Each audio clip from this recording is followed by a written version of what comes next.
কম্পিউটারের মেমোরিতে আমরা যে ডেটাগুলোকে স্টোর রাখি সেই ডেটা স্টোর রাখার জন্য আমাদের একটা স্পেস ক্রিয়েট করতে হয়। সেই স্পেসটা পাইথন প্রোগ্রামিংয়ে ঠিক কিভাবে কাজ করে এবং সেই স্পেসটা কি আদপেও আমাদের পার্টিকুলার কোনো ডেটার জন্য থাকে নাকি যে কোনো ডেটা আমরা যে কোনো স্পেসে রাখতে পারি।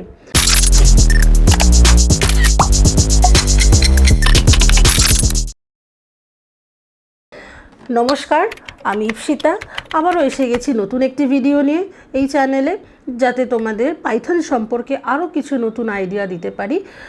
তোমরা যদি চ্যানেলে নতুন হয়ে থাকো প্লিজ চ্যানেলটাকে সাবস্ক্রাইব করো এবং বেল আইকনটা প্রেস করে রাখো, যাতে করে চ্যানেলে নতুন কোনো ভিডিও আসলে সবার আগে তোমাদের কাছে নোটিফিকেশান পৌঁছে যায়।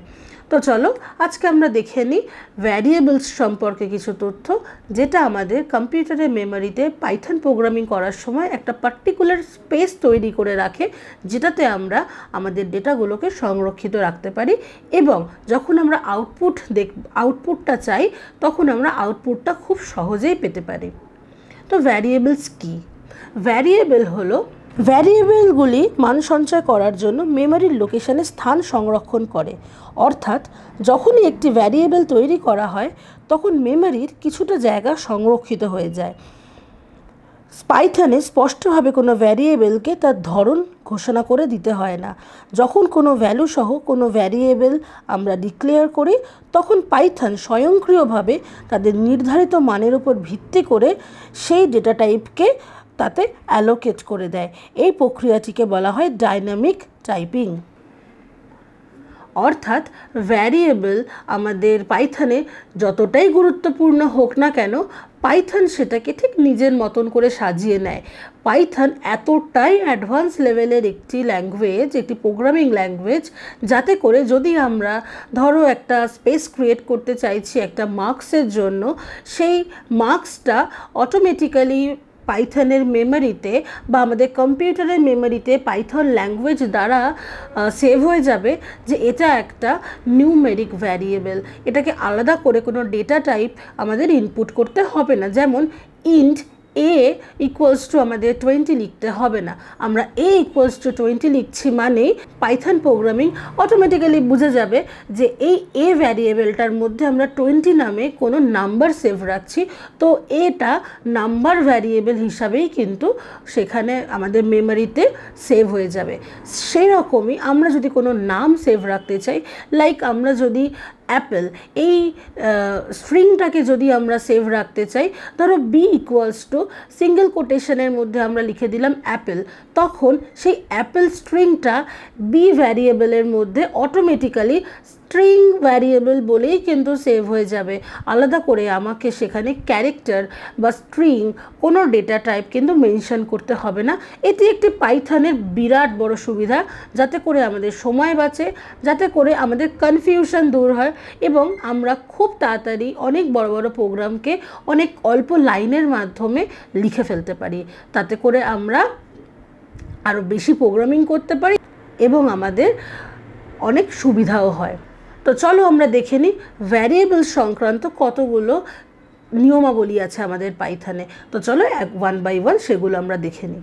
ভ্যারিয়েবলগুলি কেস সেন্সিটিভ হয়, অর্থাৎ AMIT অমিত বা অমিত এই দুটি সম্পূর্ণ আলাদা নামের ভ্যারিয়েবল হিসাবে হবে, যেটা ক্যাপিটাল লেটারের অমিত বা স্মল লেটারের অমিত দুটোই কিন্তু একই নাম হলেই, একই প্রোনাউন্সিয়েশন হলেও আমাদের কিন্তু আলাদা রকমের ভ্যারিয়েবল হিসাবেই ওরা কিন্তু পরিচিত হবে। ভ্যারিয়েবলের নাম সর্বদা ইংরাজি অক্ষর বা আন্ডারস্কোর দিয়ে শুরু করা উচিত। কখনোই ভ্যারিয়েবলের নাম কোনো নাম্বার দিয়ে বা কোনো সংখ্যা দিয়ে শুরু করা যাবে না। যে মান বা তথ্য ভ্যারিয়েবলে স্টোর বা সঞ্চয় করা হবে তাতে ভ্যারিয়েবলের নামে প্রসঙ্গিত থাকা উচিত। অহেতুক স্পেশাল ক্যারেক্টার বা অতিরিক্ত স্পেস ব্যবহার করা উচিত নয়, তাতে ভ্যারিয়েবলের মাঝে কোনো স্পেসই থাকবে না। ভ্যারিয়েবলের নাম যেন পাইথনের বরাদ্দকৃত কিওয়ার্ডসের থেকে সম্পূর্ণ আলাদা হয়।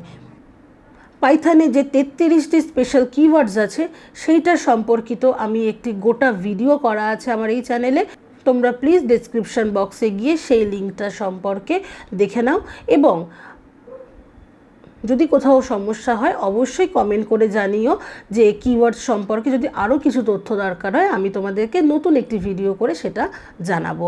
এবার আসি, এই যে কিওয়ার্ডসের সঙ্গে কোনো সামঞ্জস্য রাখা চলবে না আমাদের ভ্যারিয়েবলসের।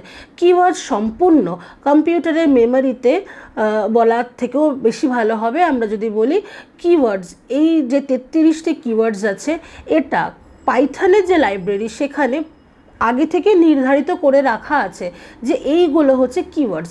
এবার সেম নামে যদি আমরা ভ্যারিয়েবল বানিয়ে ফেলি তাহলে লাইব্রেরির মধ্যে সেখানে একটা কনফিউশন ক্রিয়েট হয়ে যাবে যে এটা আমাদের ভ্যারিয়েবল নাকি এটা আমাদের কিওয়ার্ডস। তো সেই ক্ষেত্রে আমাদের প্রোগ্রামিংকে সেভ রাখার জন্য এবং আমাদের যাতে প্রোগ্রামিং করতে কোনো অসুবিধা না হয় সেটাকে সংরক্ষিত করার জন্য আমরা এই কিওয়ার্ডসগুলোকে অ্যাজ আ ভ্যারিয়েবল কখনোই ইউজ করব না।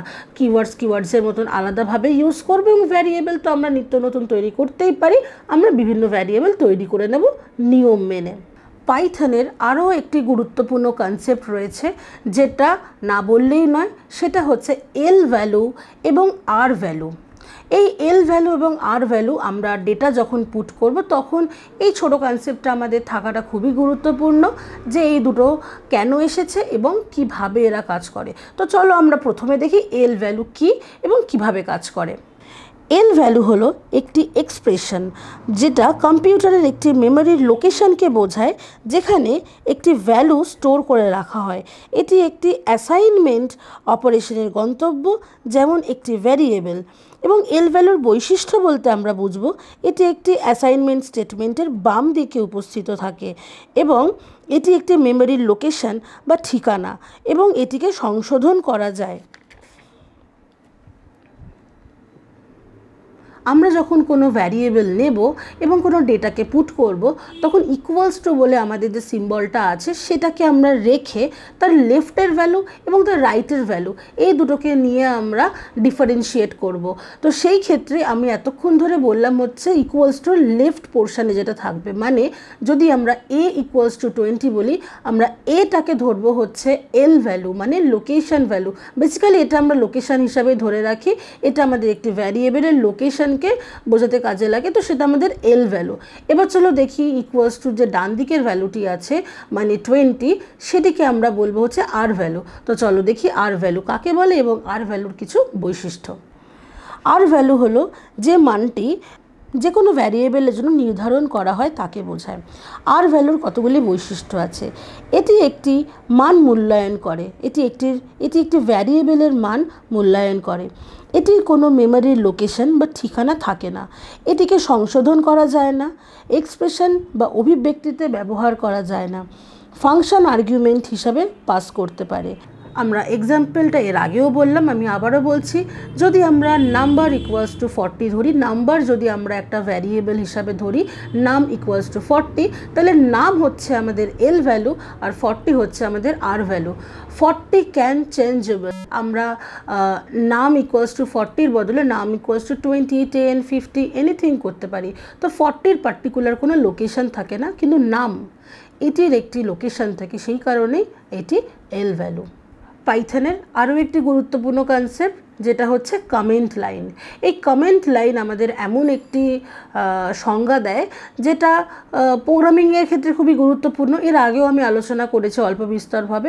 তো এই কমেন্ট লাইন দু রকমের হয়, ইনলাইন কমেন্ট এবং multi line comment. Inline comment পাইথনের স্টেটমেন্টের সাথে একই লাইনে থাকা কমেন্ট যেটাকে ইনলাইন কমেন্ট বলা হয়। কমপক্ষে দুটি স্পেস দিয়ে ইনলাইন কমেন্টকে স্টেটমেন্ট থেকে আলাদা করা যায়। যেমন a equals to 15 hashtag a is an int variable, b equals to hello hashtag b is an string variable।